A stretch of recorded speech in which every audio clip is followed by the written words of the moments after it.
مؤخرا قرر المغرب نزع ملكية عقارات جزائرية في الرباط من أجل المنفعة العامة.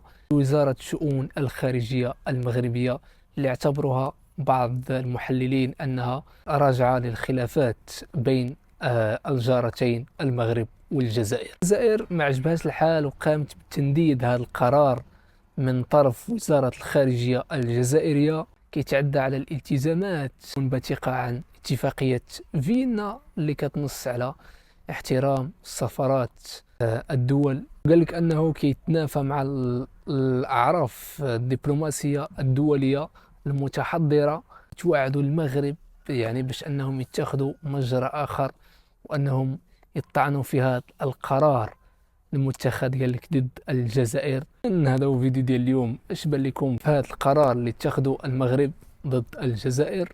خلونا نرى نتاعكم في التعليق. نشوفكم.